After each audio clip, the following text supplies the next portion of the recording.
गठबंधन द्वारा आहूत इस एक दिवसीय धरना का अध्यक्षता कर रहे आदरणीय अध्यक्ष जी, महागठबंधन के तमाम वरिष्ठ नेता, कार्यकर्तागण एवं हमारे युवा साथी, आज इस देश में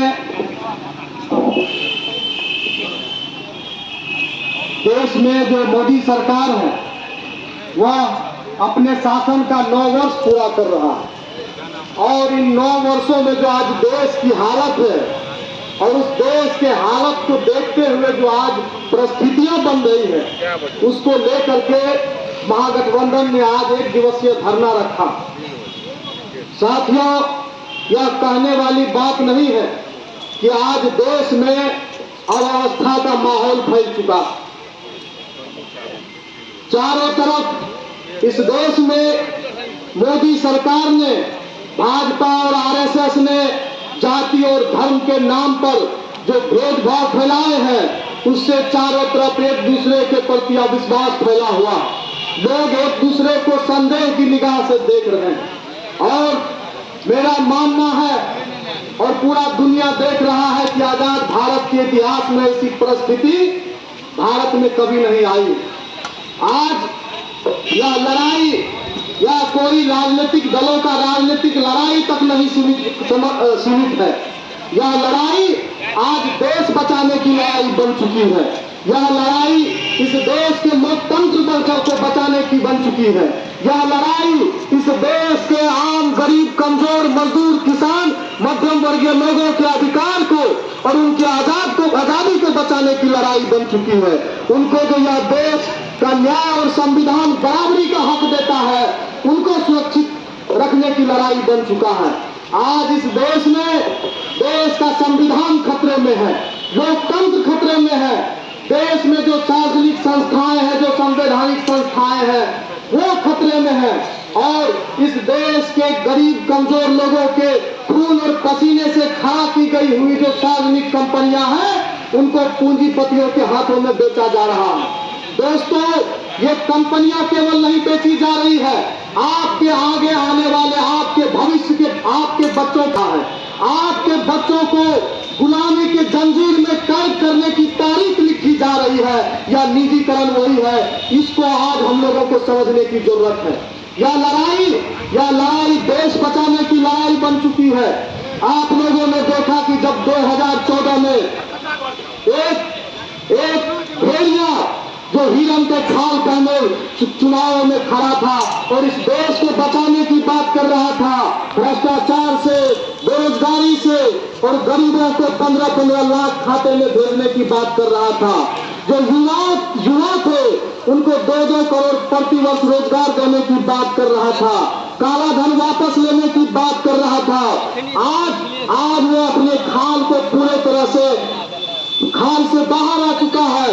वह इस देश के गरीब, कमजोर लोगों के हक को अपने जहरीले नाखून से निचोड़ रहा है और इस देश की जो गरीब आबादी है उनका शोषण करके इस देश के पूंजीपतियों और कॉर्पोरेट का खजाना भरने का काम कर रही है। आपने देखा कि यह सरकार थी जिसके लोगों ने इस देश के लोगों को भ्रम में रखा कि हमारी सरकार आएगी तो हम 30 रुपया पेट्रोल डीजल कर देंगे, 20 रुपया कर देंगे और कोई बाबा था जो कह रहा था हम 15 रुपया कर देंगे।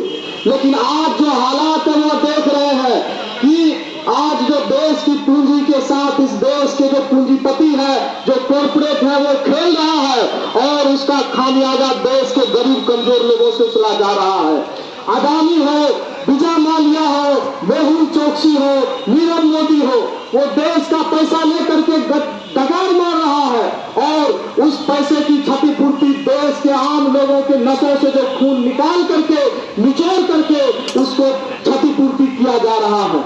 यह लड़ाई हम सब की लड़ाई है। यह लड़ाई इस देश के छात्र, युवा, नौजवान, किसान, मजदूर और जो मध्यम वर्गीय लोग हैं, जो व्यवसायी हैं, जो व्यापारी हैं, जो नौकरी पेशा लोग हैं, वो चाहे नौकरी स्कूलों में करते हो, कॉलेजों में करते हो, बैंकों में करते हो या किसी विभागों में करते हो, आपने देखा कि सबकी बारी आनी है और सबकी बारी आई। आप लोगों को मालूम होगा कि जब यह देश किसान 3 कृषि कानून के खिलाफ लड़ाइयां लड़ रहा था तो उस समय इस देश में कैसी हालत हुई थी। और हमको याद है दोस्तों, मैं मजाक नहीं उड़ा रहा हूं, एक बात हमको याद है और हमको बहुत बुरा भी लगा था कि जब किसानों के समर्थन में जब आंदोलन हो रहे थे तो हमारे जो बैंक के कर्मी थे, जो हमारे बैंक कर्मी साथी थे, वो लोग ठहाका लगाते थे और वीडियो बनाते थे छत पर से। हमको वो दृश्य याद है। और हमारे जो है सो बड़े भाई हैं यहाँ पे प्रमोद प्रभाकर जी, इन्होंने कहा था कि इस सब चीज से हताश होने का जरूरत नहीं है। जो आज ठहाका लगा रहा है उनको मालूम नहीं है कि मोदी जी ने उनका भी पत्ता काट दिया है। आने वाले दिनों में वो भी धरने पर बैठेंगे। और हम लोगों ने देखा कि पिछले दिन बैंकों के सामने बैंक के कर्मी जो है सो धरने पर बैठे हुए थे। अगर किसी को लगता है कि जो एक शैतान तानाशाह है इनसे कोई बच पाएगा तो वो बिल्कुल भ्रम में जी रहा है। सबकी बारी आनी है। इस देश को बेचने का ठेका ले लिया है। इस देश की आबादी को और देश की पूंजी को कॉर्पोरेट और पूंजीपतियों के हाथों में सौंप देने का ठेका इन्होंने ले लिया है। आपने देखा कि आज जो पहलवान बेटियां थी, पहलवान बहने थे जिन्होंने गोल्ड मेडल लाया था, और जब गोल्ड मेडल लाया था कुश्ती लड़ करके, तो यही मोदी जी है जो उनके साथ फोटो खिंचवा रहे थे, तारीफ के पुल बांध रहे थे। और वही बेटियां जब अपनी इज्जत, अपनी आबरू के मांग पर जंतर मंतर पर बैठी हुई थी तो उनके साथ कौन सी जादू नहीं की गई, यह आप लोगों ने देखा कि उनको किस तरह से प्रताड़ित किया गया, पुलिस द्वारा उनका दमन किया गया और भाजपा के लोगों द्वारा, भाजपा के नेताओं द्वारा उनका चरित्र हनन किया गया, यह आप लोगों ने देखा। तो जो लोग आज इस देश को बचाना चाहते हैं, जो लोग चाहते हैं कि हमारा यह देश बने, जो इतना संघर्ष, इतना बलिदान, इतना कुर्बानी के बाद जो हमें हासिल हुआ है, उनको अगर आप बचाए रखना चाहते हैं तो आपके पास लड़ने के अलावा कोई विकल्प नहीं है। आपको लड़ना पड़ेगा। आपको याद रहना चाहिए कि अब आपके पास खोने को कुछ नहीं है। आपके पास खोने को कुछ नहीं है। आपके पास चावल, दाल, आटा खोने को कुछ नहीं है।